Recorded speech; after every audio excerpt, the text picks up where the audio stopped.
Today we're checking out the new iPhone filmmaking accessories from NEEWER. They asked me if I wanted to take a look at all their new different crazy lenses that they've come out with, as well as their new cage for the iPhone 16 Pro line. I've been using it for the past handful of weeks, and I thought what better place to get some final test results here in Tuscany, Italy. So let's talk about it.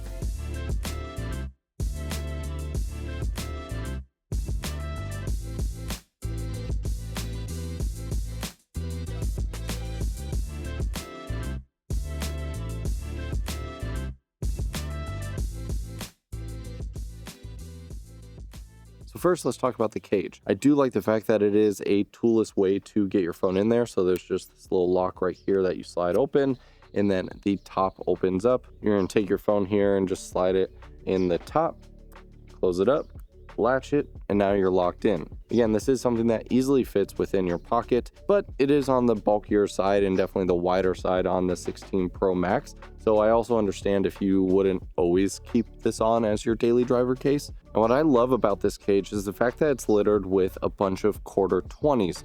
Nothing proprietary, just standard, good.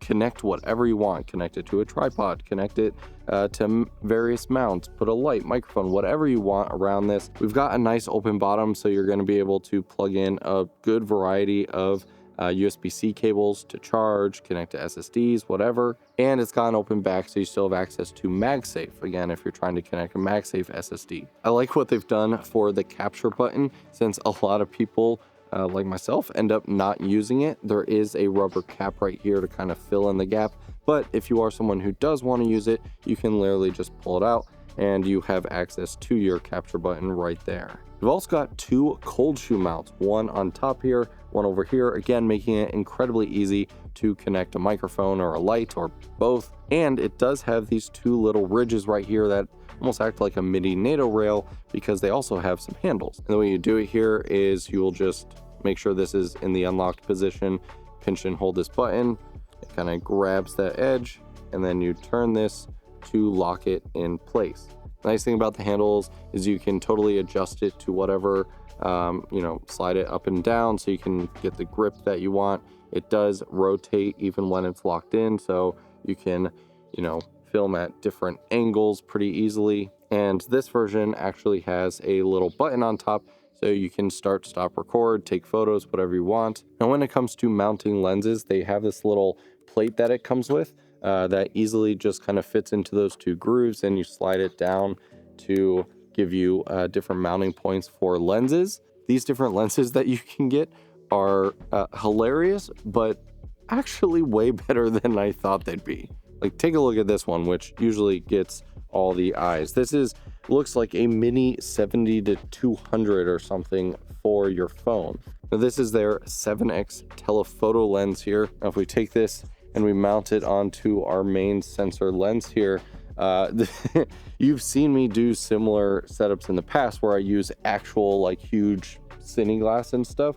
This is basically the perfect hybrid to where if you're okay with having like kind of a crazy looking iPhone, this is actually really comfortable to shoot with. And again, it looks very good. So good that actually 𝗦𝗙𝗙𝗖𝗐, who is a full-on professional cinematographer, you guys probably know his stuff is incredible, was kind of blown away by the performance of some of these, if I'm honest. Again, if you're like me and you're always trying to use the main lens that comes on the iPhone, not the ultra wide, not the telephoto, because they're not the same quality of lens, you don't get the same sort of separation and depth, then you're willing to use third-party lenses like this because it's just going to give you that much better performance. Now, looking at some of these other lenses here, we have like the 60mm. These are fantastic portrait lenses that I just love. Again, very similar to this one, going to give you just that much extra focal range to your iPhone, but in my opinion, those lenses have a lot bigger glass elements, so I think they take a little less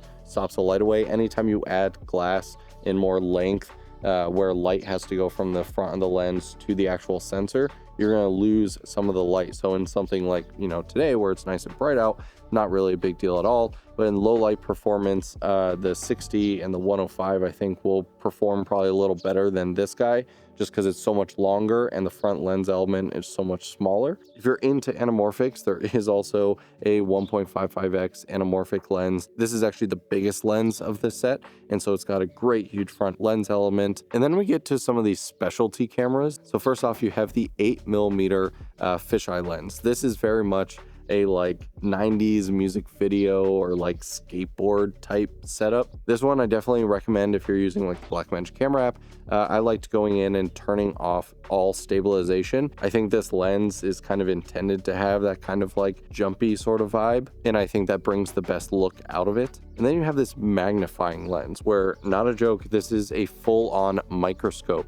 It even has a battery-powered LED in the front that you can either plug in via USB-C on the side of the lens, or that's how you charge it, and then it runs off battery. And at first I was just like, okay, it's just like a super macro lens. No, you literally almost lay this thing on top of whatever you're shooting. Fibers, textures, but again, in the right scenario, the image quality of it was way better than I expected. I know sometimes it can be hard to tell what lens is actually having an effect on your image. So right now you're viewing just the regular 1x lens on the iPhone. So first up, we're gonna look at the 8mm fisheye one. This one's gonna be interesting.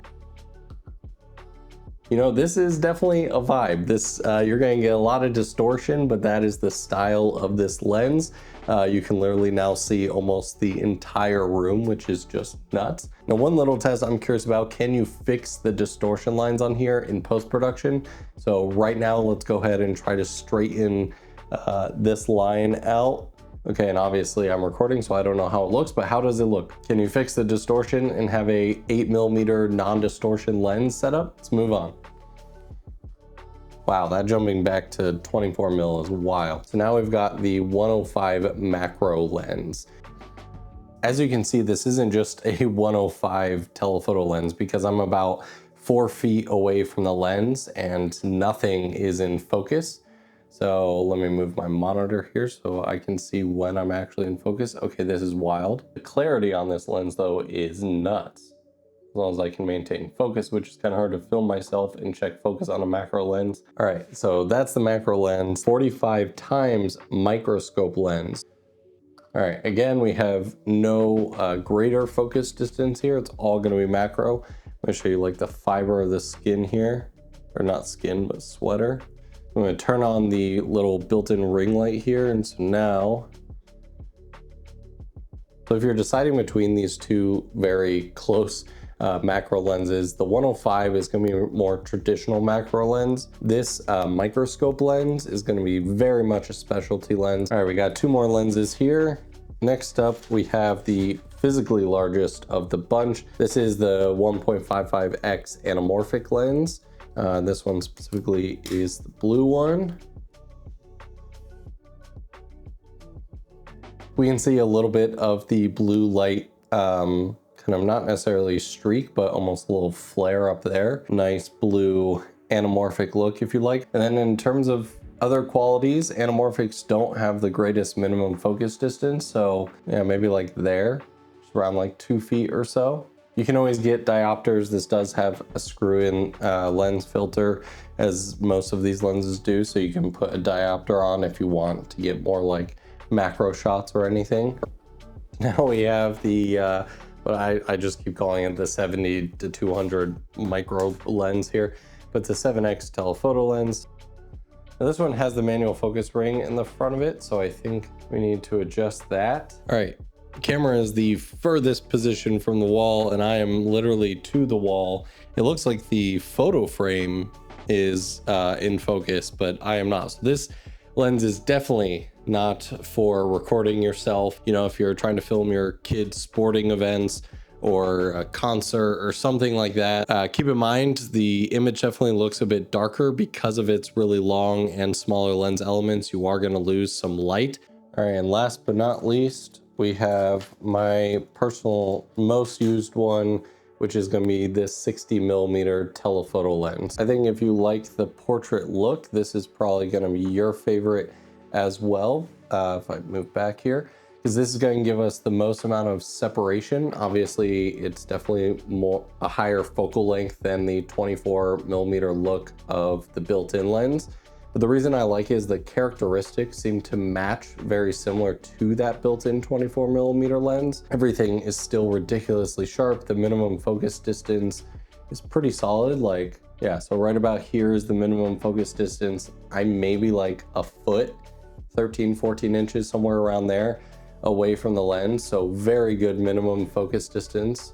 And then obviously you can go further back. So I like the separation, and this is my personal favorite one. So as a one-stop shop kind of package, if you are looking to up your iPhone filmmaking game with a great set of third-party lenses, as well as a nice universal cage, handles, the whole shebang, and you don't want to break the bank while doing it all, I would definitely check out the link in the description below. Huge thanks to them for sponsoring this video, sending this stuff out for me to test. As always, I'd love to hear what you guys think down in the comments below. Thanks so much for watching. I'll see you guys in the next one.